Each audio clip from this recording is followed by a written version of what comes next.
In this video, we're going to take a look at equivalent fractions. And if you understand equivalent fractions, then working with fractions is pretty easy. Well, what are they?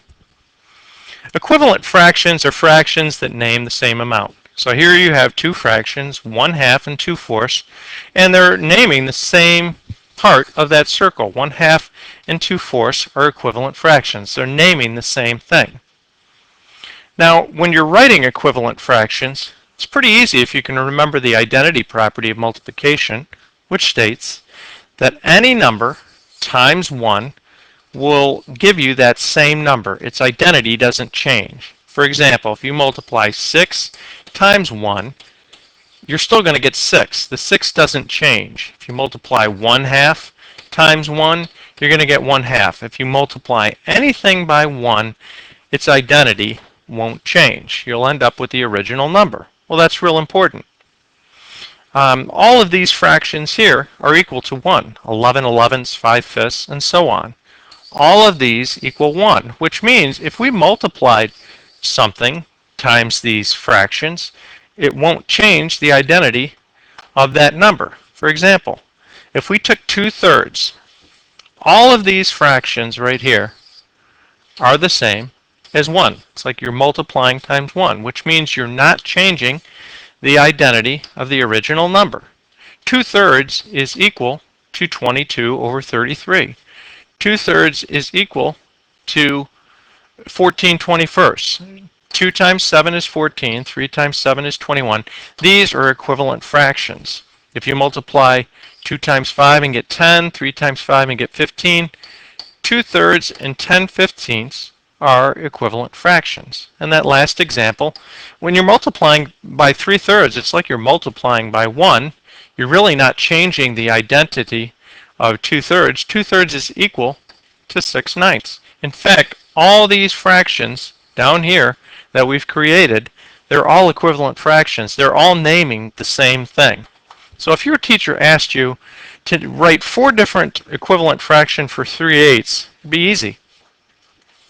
We could multiply it 3/8 times 2/2, which is just like multiplying by 1. We're not changing 3/8's value. 3 times 2 is 6. 8 times 2 is 16. 6/16 is an equivalent fraction to 3/8. What about if we multiplied it times 4/4? 3 times 4 would be 12, and 8 times 4 would be 32. 32 is an equivalent fraction to 3/8. What if we did 10/10, which is the same as 1? That would be 30/80. 3/8 and 30/80 are equivalent fractions. And what about if we did, how about 10,000/10,000? Which is equivalent to 1. It's like multiplying times 1. That would give us 30,000/80,000. That's an equivalent fraction to 3/8. So we just made 4 fractions that are equivalent to 3/8. Real easy. Now let's take a look at these equivalent fractions and see if we can find the missing numerators and denominators. So if you look at the first one, 9 times 8 would give you 72.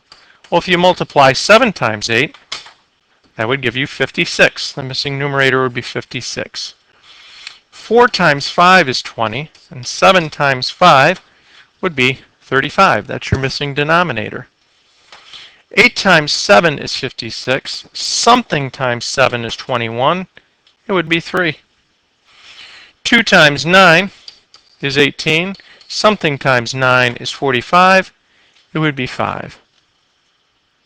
Now, there's a couple different ways you can tell if 2 fractions are equivalent, and we'll look at both methods. 4 times 3 would give you 12. Is 7 times 3 28? No. Those are not equivalent fractions. 5 times 8 is 40. Is 6 times 8 48? Yes, it is. Those are equivalent fractions. They name the same thing. We'll do a different method on this next one.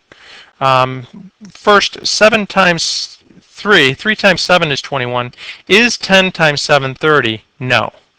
Now there's another way you could tell if these were equivalent. If you cross multiply, you should get the same product. So 10 times 21 is 210. 30 times 3 is 90. These are not the same. Those are not equivalent fractions. Let's look at this last example. 6 times 6 is 36. Now, is 9 times 6 54? Yes, it is. Those are equivalent fractions. Now, this is an interesting question, and equivalent fractions can help you to answer it. Are there any numbers between 1/3 and 2/3? Well, when you first look at that, you say, no, there's nothing in between 1/3 and 2/3. Well, it's not true, and we can use equivalent fractions to help us. If you took 1/3 and you multiplied it times 8 over 8, which is like multiplying times 1, you would get an equivalent fraction of 8/24. If we did the same thing to 2/3, multiplied it by 8 over 8, we would end up with 16 over 24, which is also an equivalent fraction to 2/3.